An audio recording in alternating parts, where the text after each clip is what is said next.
tidbits on Tirupavai Pasaram 30.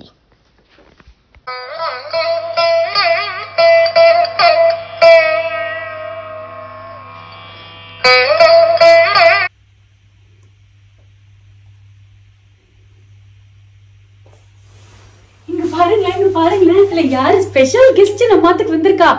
யாருமா வந்திருக்கா? கண்டுபிடிங்களேன். யாருன்னு தெரியலையே.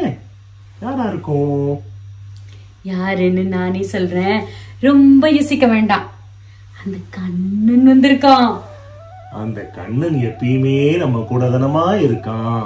வாஸ்தவம் தான். இது நம்ம சரண் சேவக்ஸ் எல்லாரும் சேர்ந்து இந்த திருப்பாவை மாசத்தவே சேவிச்சோம் இல்லையா? ஆமா. அதுக்காக கண்ணன் ஸ்பெஷல் அப்பியரன்ஸோட ஸ்பெஷல் கெஸ்டா வந்திருக்கான். அவன் எப்பயும் ஸ்பெஷல் தான். இந்த புல்லாங்குழல் இசையோட கண்ணனை சேர்த்து அனுபவிக்கும் பொழுது செங்கண் திருமுகத்து செல்வ திருமாலால் எங்கும் திருவருள் பெற்று இன்புறுவர் எம்பாவாய். அந்த கண்ணனுடைய ஆண்டாளுடைய அனுகிரகத்தோட எல்லாருக்கும் எல்லா க்ஷேமங்களும் வரணும் அப்படின்னு பிரார்த்திச்சுண்டு ஆண்டாள் திருவடிகளே சரணம். ஜெய கருட சுபர்ணா.